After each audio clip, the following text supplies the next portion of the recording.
Salut, c'est Kenza du CPIE Chablais-Léman et je vous retrouve aujourd'hui pour un tout nouvel épisode des astuces des jardins verts du Chablais.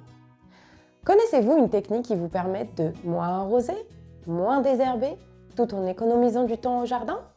Eh bien, avez-vous déjà entendu parler du paillage? Dans cette vidéo, je vais vous expliquer pourquoi pailler, avec quoi pailler, quand et enfin, à quoi faut-il faire attention. On vous explique tout?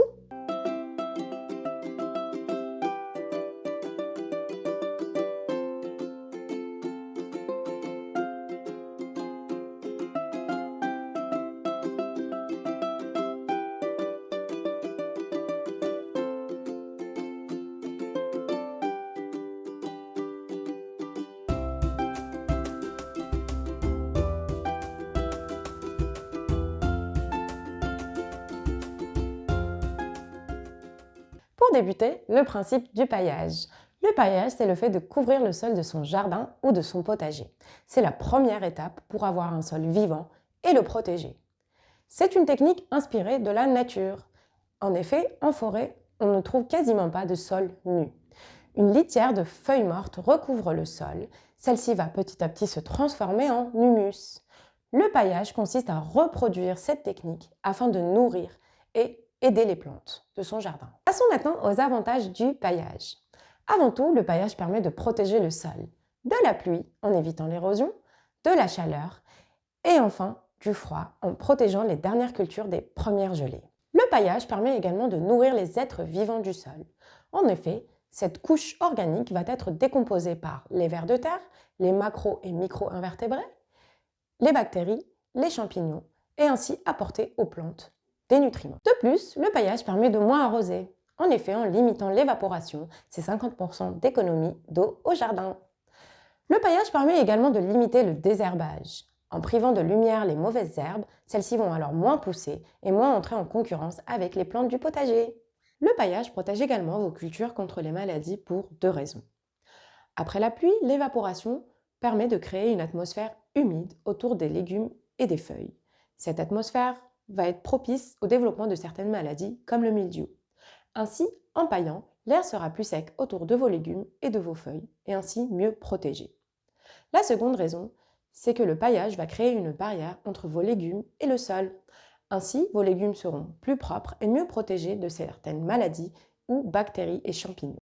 Enfin, le paillage est également un abri pour les prédateurs de ravageurs. En effet, comme les carabes, qui sont des prédateurs opportunistes qui chassent la nuit et se mettent à l'abri sous le paillage le jour. Les orvets, qui se nourrissent également d'escargots et de limaces, se mettent à l'abri sous le paillage. Passons maintenant à comment pailler. 5 étapes sont essentielles avant de poser votre paillage. Première étape, désherber. Votre paillage empêchera les nouvelles herbes de germer, mais ne tuera pas celles déjà présentes.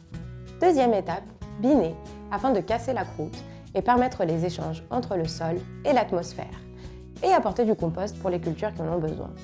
Troisième étape, arroser, afin de poser votre paillage sur un sol déjà humide.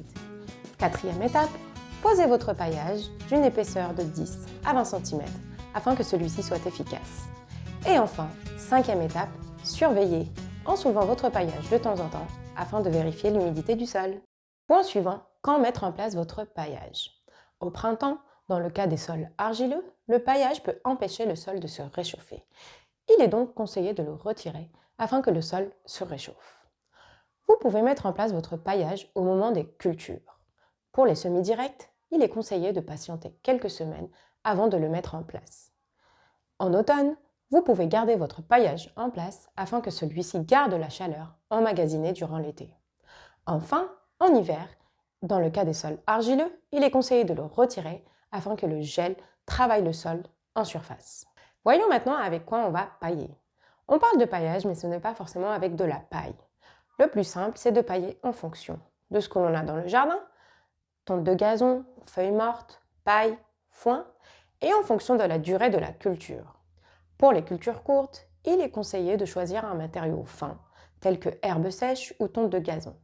Pour les cultures longues, il est conseillé de choisir des matériaux épais, broyat, paille ou foin. Voyons maintenant 5 conseils afin de réussir votre paillage. Les tontes de gazon peuvent être utilisées pour pailler, mais attention, quelques précautions sont à prendre. Laissez les tontes sécher quelques jours Et enfin, limitez l'épaisseur du paillage à 2 à 3 cm. Évitez également d'utiliser des herbes sèches en paillage. Celles-ci pourraient contenir des graines et germer une fois le paillage en place. Pour pailler, évitez également d'utiliser des matériaux trop fins, comme la sciure de bois. Celle-ci pourrait former une croûte et empêcher les échanges entre l'atmosphère et le sol. Pour les vieux paillis, il est conseillé de le composter et non de l'enfouir dans le jardin. En effet, comme la paille, pauvre en azote, elle consommera tout l'azote du sol afin de se dégrader au détriment des cultures en place. Enfin, certaines cultures ne sont pas adaptées au paillage, comme les cultures courtes par exemple, les radis de 18 jours, les oignons, échalotes, l'ail, et enfin, pour certaines cultures, il est conseillé d'attendre avant de pailler. Les cucurbitacées par exemple, il est conseillé d'attendre une dizaine de jours afin que les plants ne soient pas consommés par les gastéropodes. Pour les carottes, il est conseillé d'attendre jusqu'à 1 mois avant de pailler. Pour conclure, le paillage, c'est en moyenne 50% d'arrosage en moins, moins de travail de la terre, moins de désherbage et des légumes propres à la récolte. Le temps nécessaire afin de récolter le matériel et de le mettre en place sont vite rentabilisés. Votre jardin n'est pas encore paillé? À vous de jouer!